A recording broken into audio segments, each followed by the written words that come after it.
Okay, so now we are ready for the last part of the chapter where we are going to talk about notes. Okay, so we're switching gears.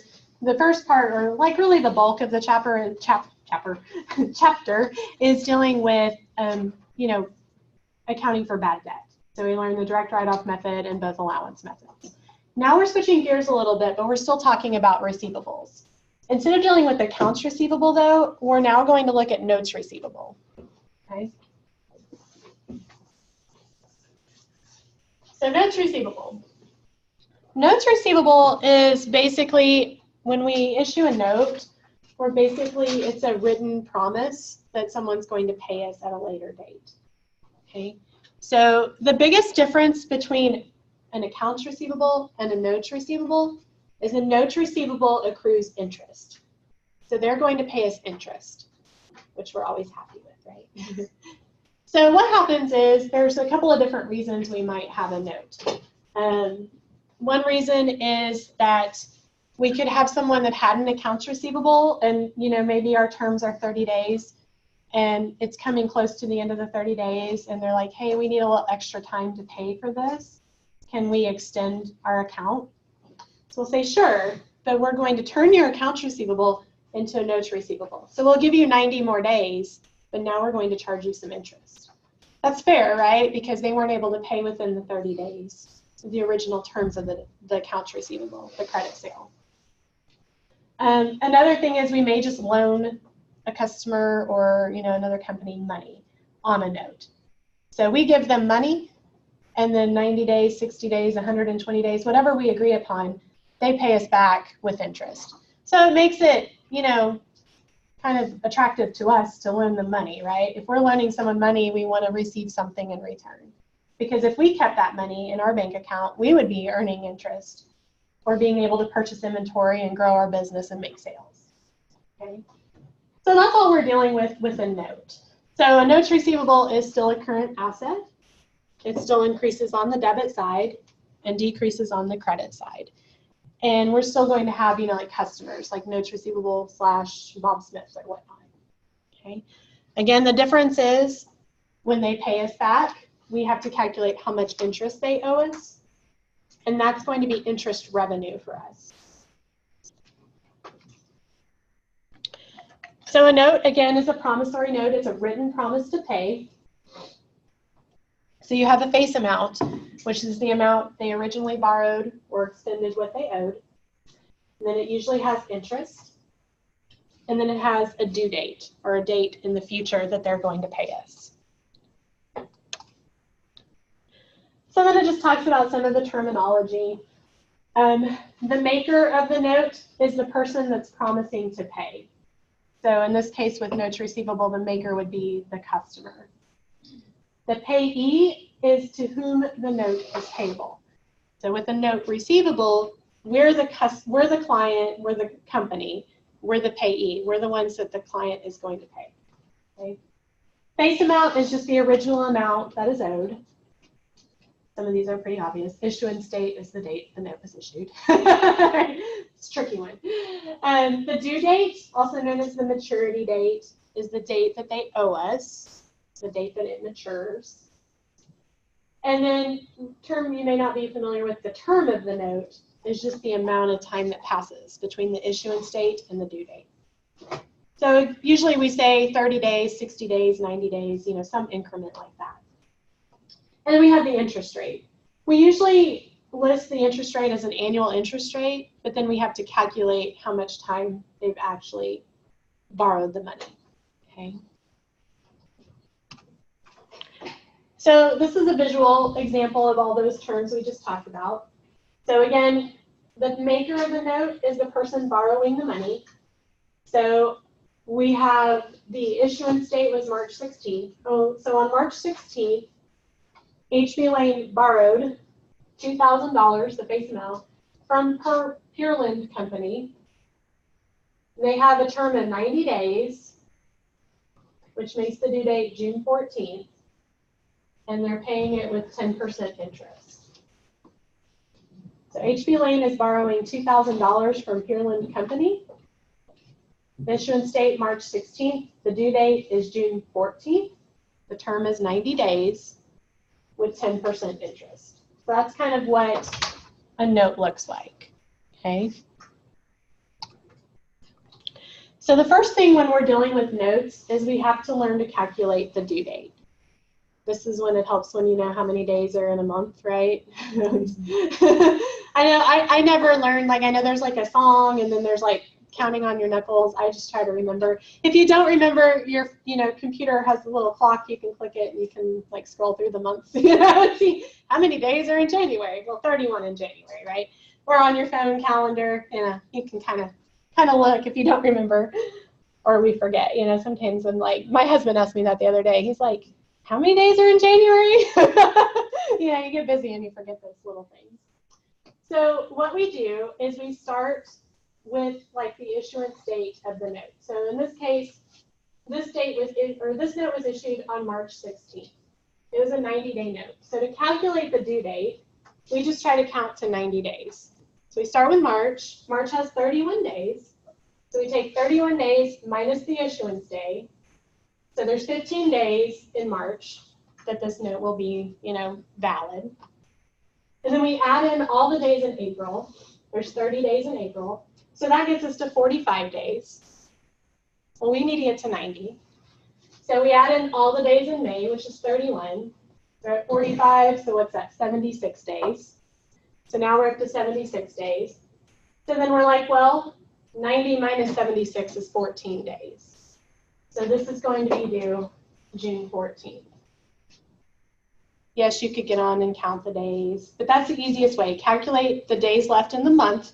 Just take the total days in the month minus the issuance date, and then just count months until you get to that 90 days. Okay, and we'll practice that. So this one, 90 days from March 16th becomes June 14th. So June 14th is our maturity date or due date of the note. And again, here it's showing you in a more visual representation how we got those 90 days. So 15 plus 30 plus 31 plus 14 equals 90 days. And that's showing you March, April, May, and June. Okay. So the first step with the note is always to calculate the due date or the maturity date. After that, we need to calculate the interest. We need to be able to calculate how much how much interest that they owe us. That'll keep me awake.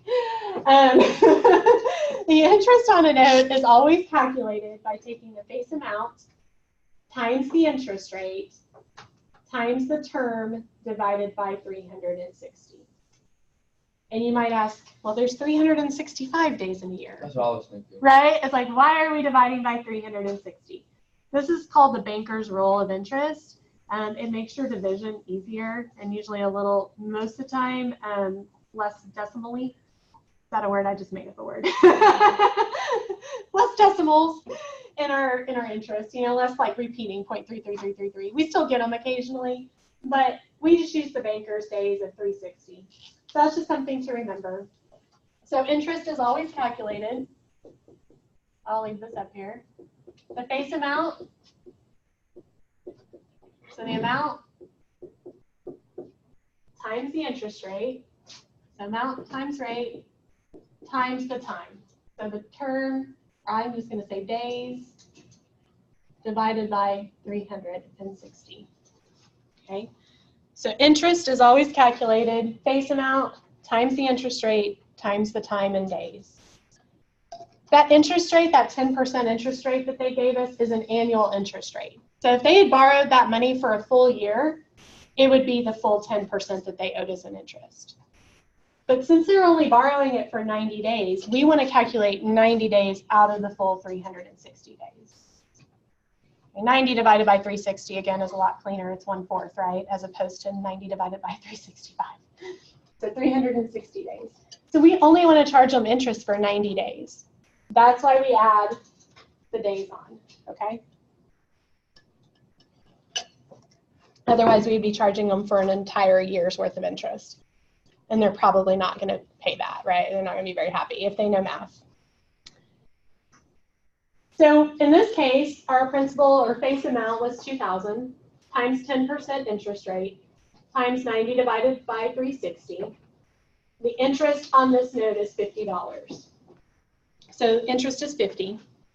So when we're talking about maturity value, that's how much they owe us when this note comes due or when it matures. So on June 14th, they're going to pay us the principal or face value of $2,000 plus the $50 of interest. So the maturity value, or the total amount that they owe us on June 14th, is $2,050. So face value plus interest is your maturity value. Any questions on that? Notes are really pretty easy. We'll look at the journal entries here in a second. And the only confusing thing which we'll talk about is when notes like go over 2 different accounting cycles and we have to do adjusting entries. Yippee, right? No, it's not too bad though. So again, you know, promissory note can be money that we lend, or it can be in place of accounts receivable that's already owed to us. So let's look at the journal entry. When we issue a note, all we do is deal with the face amount of the note. Okay? So it says, assume that a company accepts a 30-day 12% note dated November 21st in settlement of an account for W.A. Bunn Company. Past due, it has a balance of $6,000. When we issue a note, we only deal with the face value when the note is issued. So on November 21st, we debit notes receivable for $6,000. And in this case, since it's in settlement of a past due accounts receivable, we credit accounts receivable for $6,000. So we're really just changing it from an accounts receivable to a notes receivable. If we were just issuing cash here, cash would be credited instead of accounts receivable. Okay, those are your 2 types of notes that we'll deal with. So notes receivable is debited and cash for accounts receivable is credited for the face value. Any questions on that so far? Okay, well, let's do an example. We're ready to do our next, we only have 2 left, so we're on number 6. So in our practice, number 6, it says Valley Designs issues a 120-day 5% note for $60,000 dated April 15th to Bork Furniture Company on account. Assume a 360-day year. So it wants us to determine the due date first. Well, 120 days, that's a little ways out, right? So again, we would want to calculate our total days. So we're going to start with April. So our issuance date is the 15th. So for April has 30 days total. So total days in April minus the issuance date. There's 15 days left in April. So we need, what, 105 more days to get to our due date. So then we come to May. Well, how many days are in May? 31, good. Okay, and I kind of like to subtotal, you know, it always helps to kind of keep track as we go through. So May has 31 days, so now we're up to 46 days. Well, then we have June. How many days are in June? 30, good.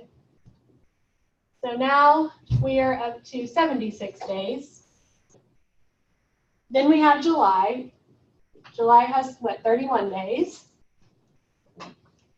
So now we're up to, what, 107 days? We're getting close, right? So if I keep subtotal, I keep adding how many days I'm at. I'm at 107. My note's 120. So for August, I would just calculate that difference. You know, I would take 120 minus 107, 13. And that's how I get my due date. So once I get within, you know, less than 30 days or less than 31 days, that's when I know, okay, I'm in my right month. Okay, so this is going to be due August 13th. Any questions on that? It's always fun, right? Like going through all the days. 30-day notes are so much easier. but this one's 120. So our due date or maturity date is August 13th. And then it says determine the maturity value of the note. Okay. Well, maturity value is the face amount plus the interest. So that means I need to calculate my interest, right? So I'm going to take my interest, $60,000 face value, times my rate. Well, my rate is 5%, times my time, which is 120 over 360 days. That's when you get one of those, 120 over 360, 1/3. So 60,000 times 5% times, if you want to simplify it, 1/3. And honestly, you can just type it in your calculator. You don't have to worry about it. You can just truly type in 60,000 times 0.05 times 120 divided by 360. You don't have to worry about calculating that decimal first or anything, or fraction. So I just type it all in. How much interest is going to be due on this note? $1,000. Very good. So we get $1,000 of interest. So that's our interest. What's my maturity value? 61,000. Very good. 61,000. Remember, maturity value is the total amount that they're going to pay us. So it's the 60,000 principal plus the 1,000 in interest. 61,000. And then part C, part 1 says journalize the entry to record the receipt of the note. So it says we issued this on account. So what do I debit and credit to issue the note? Notes receivable and accounts receivable. Very good. Notes receivable gets debited, and accounts receivable, Valley Designs, gets credited. And I don't know why they don't list the company name in the notes receivable too. We normally would. We're keeping track of that. Notes receivable gets debited, accounts receivable gets credited. When we issue the note on April 15th, we just debit and credit the face amount, okay? Part C2 is when we pay the note. Well, we didn't see that in the example. I guess I got ahead of myself. When we pay the note at the maturity, well, they're paying off their notes receivable. So we always debit notes receivable for the full amount owed to us, 60,000. We debit notes receivable? Oh, I'm sorry. Yeah, see, you got me. Credit notes receivable. Very good. It was a trick, right? Thank you. I'm going to debit cash, because we're receiving the cash of 60,000. How much cash are we receiving? 61,000. Very good. 61,000 cash. We credit notes receivable since they're paying off the 60,000. The 60,000 is credited to notes receivable. And then your difference there is your interest, right? The $1,000. We're going to credit that to interest revenue. Interest revenue of $1,000. So interest revenue is just a revenue account, just like sales or rent revenue or anything else, consulting fees. It's just interest that we've earned. So it still increases on the credit side. It's just a revenue account. Any questions on that one? Alrighty. So that's the note that's issued and due in the same year. So the only time that notes get a little tricky is if a note is issued at the end of one year and it comes due or matures in the next year, we have to do some extra steps. Okay. Let's see.